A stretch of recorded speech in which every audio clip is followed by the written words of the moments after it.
Episode number 3208। Title, Ananya Sahani got cheated.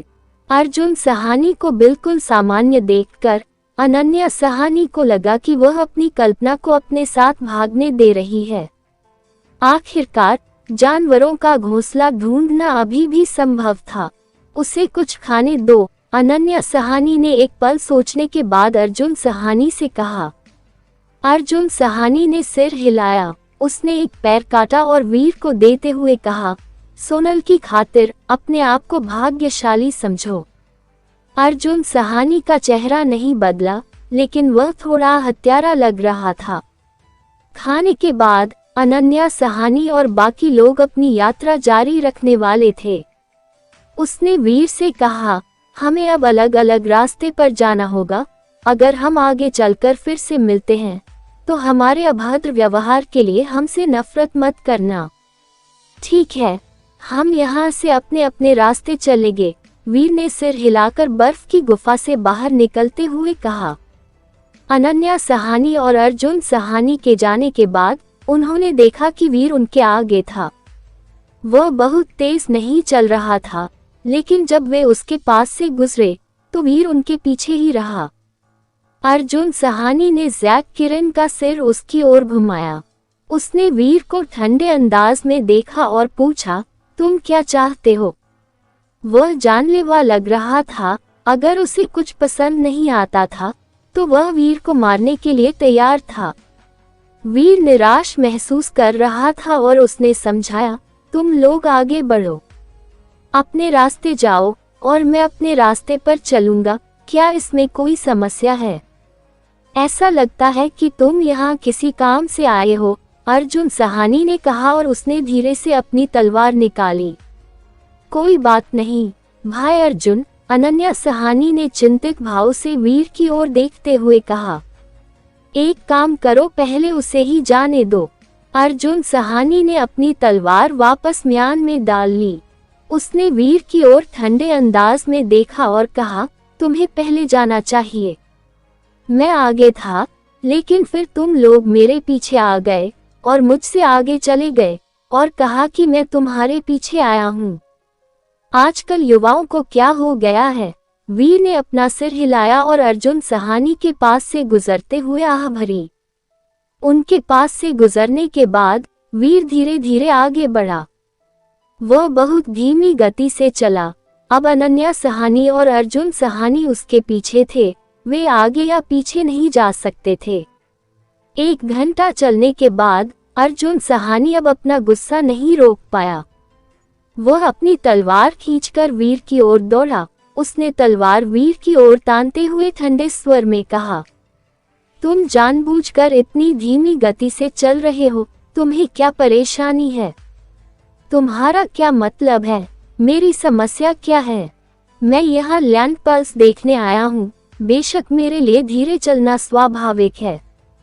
मैं तेजी से चलकर कैसे देख सकता हूँ कि लैंड पल्स है या नहीं? अगर तुम इतनी जल्दी में हो तो मेरा सुझाव है कि तुम मेरे पीछे मत चलो। वीर ने बोलने के बाद अपना सिर हिलाया।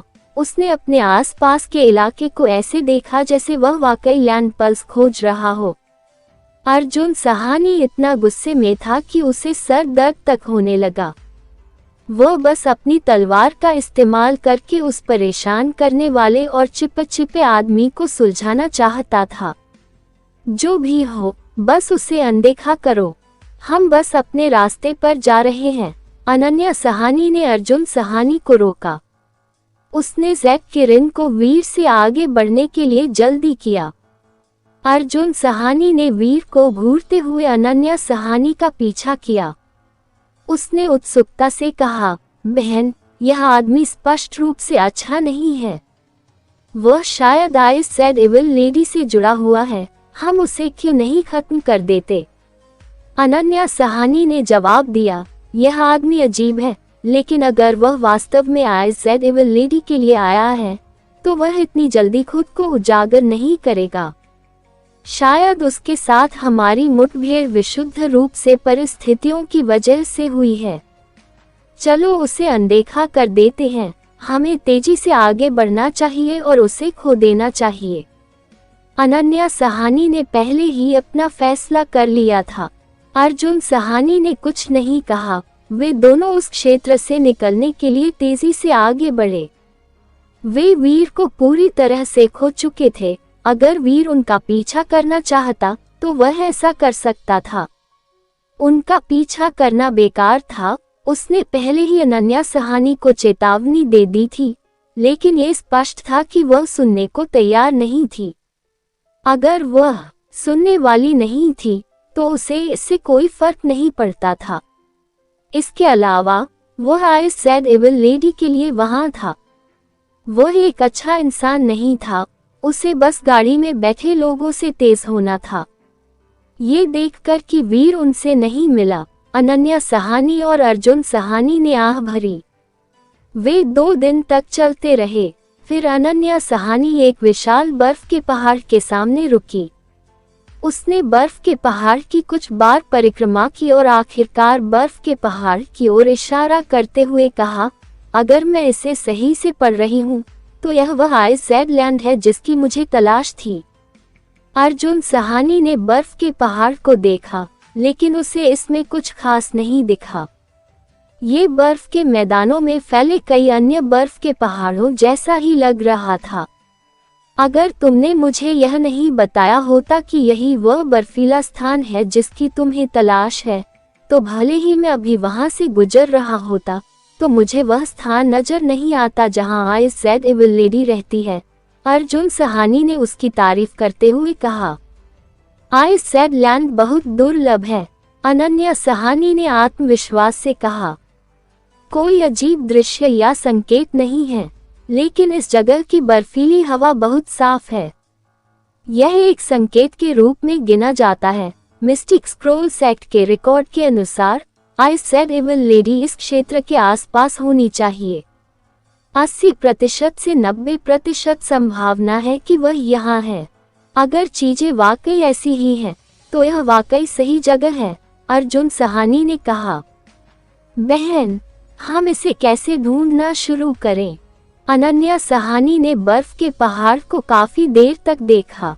उसने बर्फ के पहाड़ के कोनों की ओर इशारा करते हुए कहा, चलो वहां से शुरू करते हैं।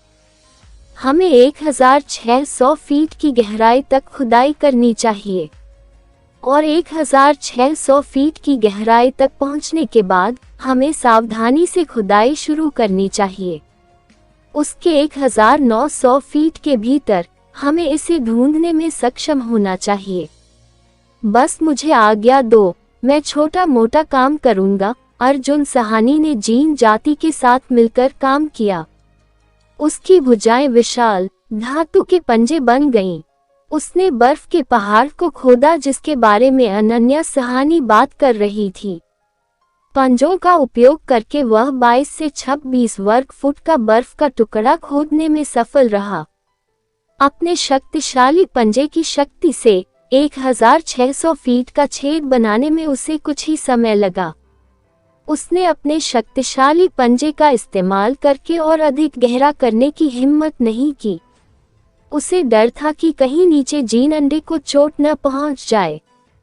बहुत तेजी से खुदाई मत करो, नहीं तो तुम नीचे जीन अंडे को नुकसान पहुंचाओगे। अर्जुन सहानी पहले ही धीमा हो गया था। उसने सावधानी से खुदाई की, लेकिन अनन्या सहानी ने फिर भी उसे याद दिलाना सुनिश्चित किया। अर्जुन सहानी को ज्यादा सावधान रहना था, इसलिए उसने अपनी गति थोड़ी धीमी कर दी। वह अगले 98 फीट की खुदाई के लिए 10 घंटे से खुदाई कर रहा था। अचानक उन्हें बर्फ के नीचे हरे रंग की रोशनी दिखाई दी।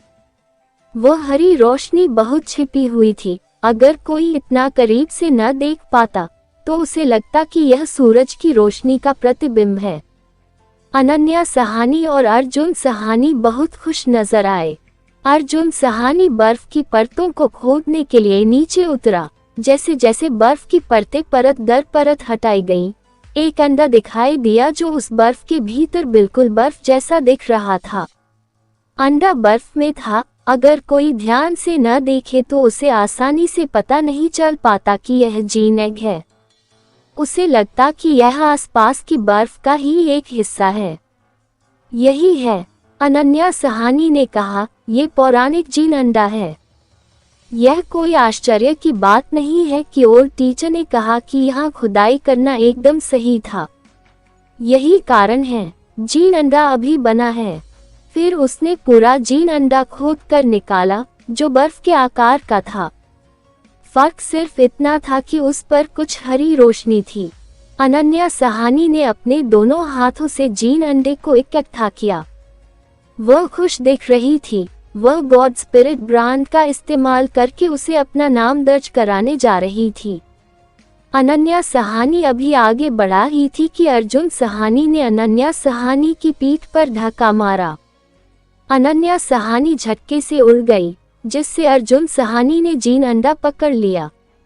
अर्जुन सहानी, तुम क्या कर रहे हो? अनन्या सहानी जमीन से उठी और उसके मुंह से खून टपक रहा था। उसने चौंक कर अर्जुन सहानी को देखा।